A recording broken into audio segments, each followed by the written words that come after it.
บายดีกับทางกายสบายดีก่อนพี่น้องเมื่อสุขุนเพราะว่าจะเป็นคนพี่น้องทางฝั่งลาวหรือทางฝั่งไทยหรือทางต่างประเทศแต่ยินดีต้อนรับสู่ช่องบาวต้อมบาวลาเสียงเก่าพี่น้อง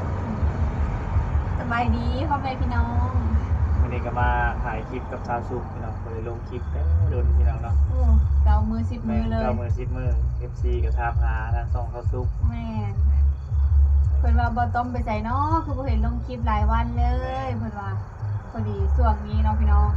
บ่ต้มกับสาวสุกากำลังแบบซอยกันเฮ็ดช่อง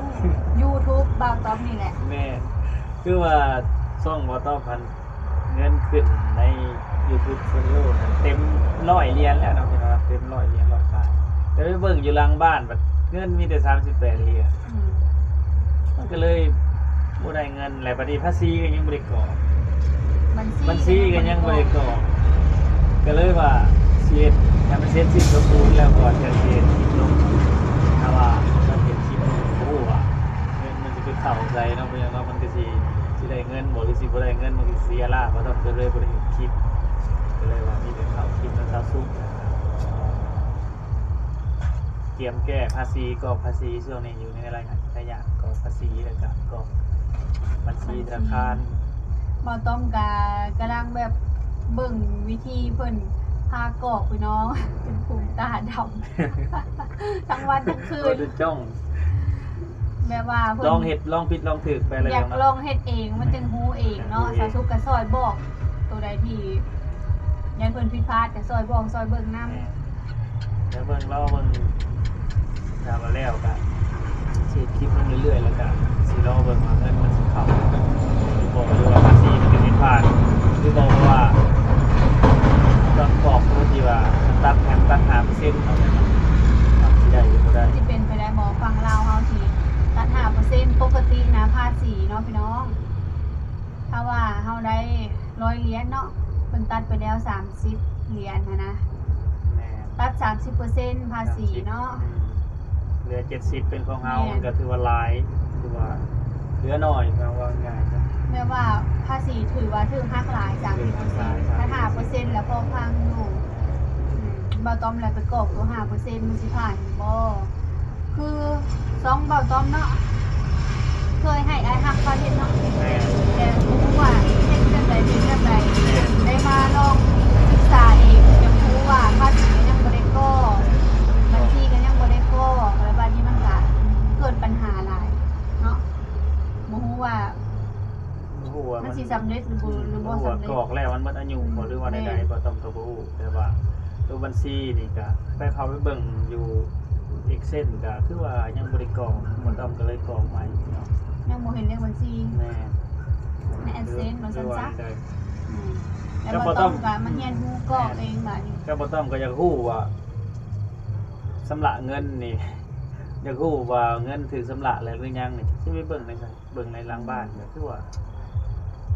เพราะว่าเงินใน YouTube Studio อะเต็ม100ปลายมันไปเบิ่งหลังบ้านมันเหลือแต่38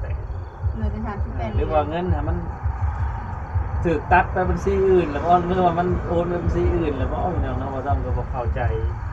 ก็แต่ว่าไปเบิ่งในบ่อนกรอกบัญชีครับคือว่ามันบ่มีตัวเลขบัญชีมันให้กรอกใหม่โอ้โหแต่ที่ว่าต้องก็เลยว่า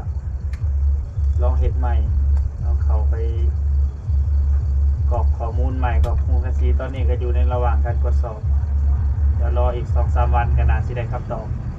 เพิ่นกำลังตรวจสอบแล้วเพิ่นสิอนุมัติบ่เนาะพี่น้องมาลุ้นนำกันเนาะมันใช้เวลาอยู่ในการเฮ็ดเนาะขนาดเจ้าทุกเก็บตนนั้นเนาะก็โอ้ศึกษาข้อมูล2-3 อาทิตย์เพื่อสิกล้าลงมือกรอกเนาะยันมันผิดพลาดแล้วมันสิแก้ยากพยายามแบบว่า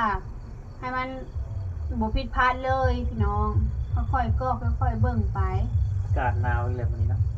มื้อนี้อากาศเย็นพี่น้องนี่ คือว่าประมาณนั้นแหละพี่น้องบ่ต้องไปลงคลิปกับอยู่ในระยะกรอกภาษี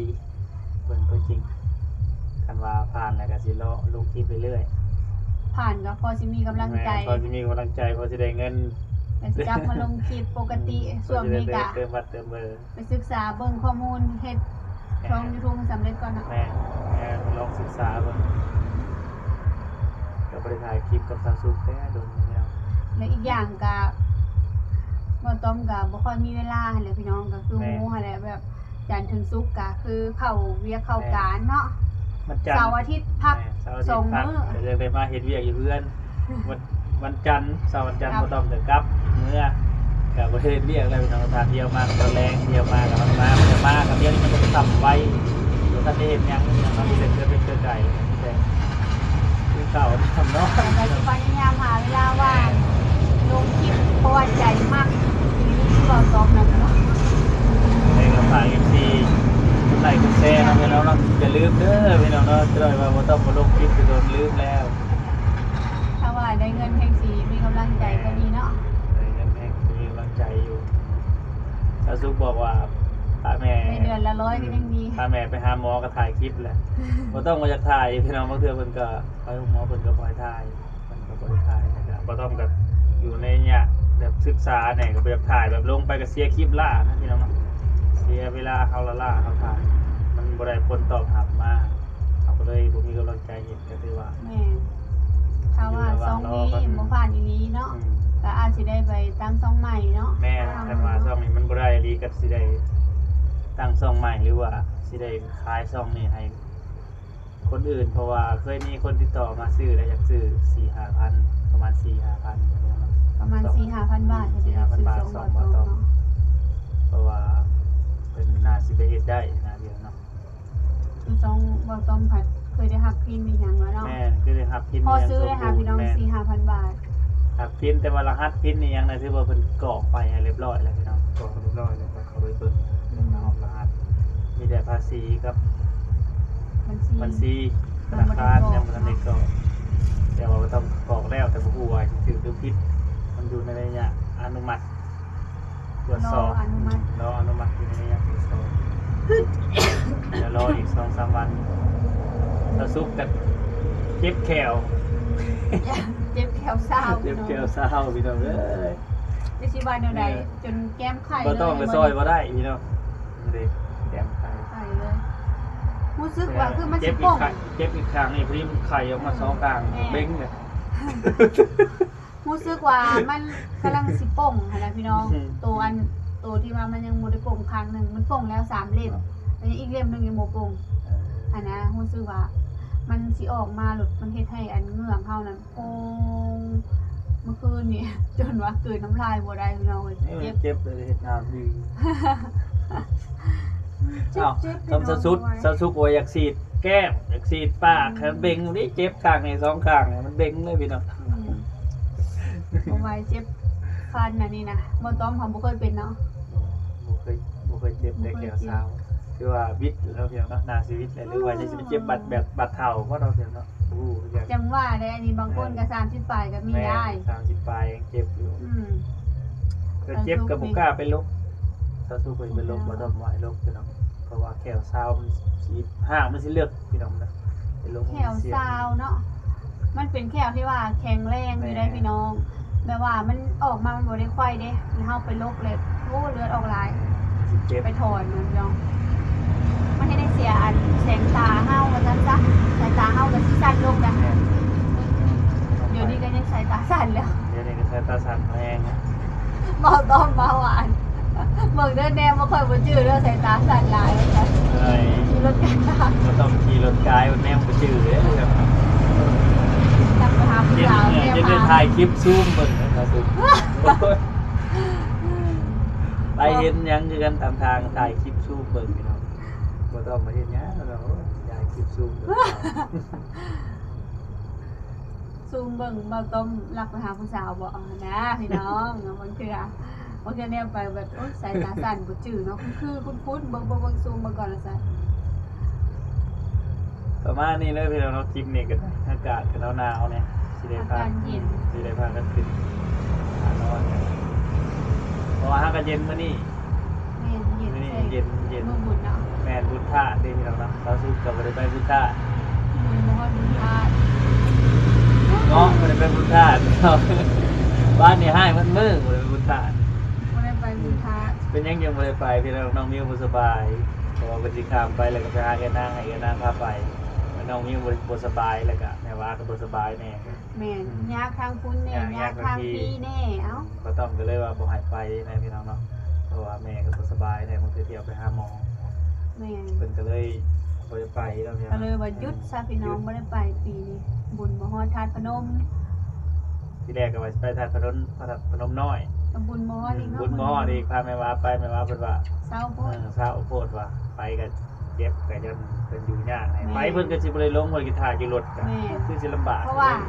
หางกะล้างแผลแล้วมันยังเจ็บเลย ก็ เพ เลย ราะ ว่า ว่า ก็เลยว่าบ่ไปซะ ตอนล้างแผลหางกะเจ็บเลยเขาเจ้าแบบล้างแห้ง ก็เลย เสร็จ บ่ไป แล้ว พากันไปเลาะตลาดห้วยไร่ซื้อแนวอยู่ในกินกันมา อยู่ในแนวกินเล็กน้อยเนาะแล้วก็มาบ่ได้ไปกันแล้วที่เราไปน้องบุญเนาะ เพิ่นกันแล้วคือเก่า หรือว่าสิไปบุญบ้านนี่เพราะเราเพียงเรามีบุญได้ถ่าย โอ้ บ้านนี่ มื้อนี้หั่นน่ะมีได้บุญกองข้าวบ้านอัน บ้านหยังต่อบ้า บ้าน น นาโนเขียน บ้านใต้ แม่นบ้านนาโนเคียน แต่ว่าคือบ่มีสิพูด เออเงียบๆอยู่เป็นหนาว เพราะ นะ มันพร้อมกันกับบุญกันทาโทนคนไปบุญเบิดบอก แม่น ไป เงี้ย ไปเมื่อเช้านี่ซีแมนเข้ามาแต่บุญถาดโผนแต่มันมาแต่กลางคืนเห็นรถเขายางหัวเห็นทาง ใคร เนาะตัวหนาโฮมซีรถใหญ่เขาจอดซีแมนหัวแต่กลางคืนมีน้องบ่ต้องเห็น มัน ซีแม มี น ค พาน จอด ซีแมนบ่จอดอยู่พากันนอนอยู่หน้าห้านแป้งรถเลยนะบ่ต้องแคมป์ มีคนปะยาง เพราะว่าไปเช้านี่เขาไปกันแต่เช้า6 โมง 7 โมงห้างเขาก็ยังบ่ทันเปิดเห็นรถจอดอยู่ตามมาจากบริเวณที่นั่นว่าหน้าห้างเขาเปิดก็ระวังนะไปกันขับกลางคืนเพราะบ่มีเครื่องอุปกรณ์ อุปกรณ์เนาะ มีรถเครื่องรักก็เป็นยางรถอะไรอย่างเงี้ยขนาดเราต้องเมื่อเราเศร้าเมื่อก็ยังขึ้นอุกเพราะว่าเมื่อจะเศร้าบรรทันเขายังไม่ทันเปิดกับมันยางหัวยางยังก็ถือว่าได้จอดทาเขาเปิดอีกแล้วเนาะ กับบัวเช้าแห้งปานในบ้านนี้ค่ะ เพราะว่ามันต้องเมื่อเศร้าเป็นยังเมื่อเศร้า6 โมงยังไม่ได้แจ้งนะพี่น้องเนาะ6 โมงครึ่งยังมืดซุ่มอยู่แล้ว6 โมงครึ่งคือว่า5 โมงนี่5 โมง ยามหนาว 5 โมง 6 โมงตรงนี่ยังไม่ได้แจ้งเนี่ยคือมือเนี่ยยังมืดอยู่จน6 โมง7จน7 โมงตะเวนยังเริ่มขึ้นนะพี่น้องเพราะว่า7 โมงเพื่อเขาเมื่อพูดแบบ8 โมงอ่ะจะมึงออกที่7 โมงเขาพูด8 โมง ชั่วโมงหนึง ประมาณนี้พี่น้องเนาะสำหรับคลิปนี้ก็ประมาณนี้เลยพี่น้องสิพากันขึ้นนอนอากาศหนาวเราสู้แห้งเจ็บแขวอยู่จะได้เพิ่นห้ายได้ในพี่น้อง ยัง เรา ป คลิป วด นี้ก็จะได้กับฝาก ปวดกรามเลย ฝากพี่น้องกดไลค์กดแชร์กดติดตามเพื่อเป็นกำลังใจให้เราในคลิปต่อไปคลิปนี้ข่าวมาสบายดี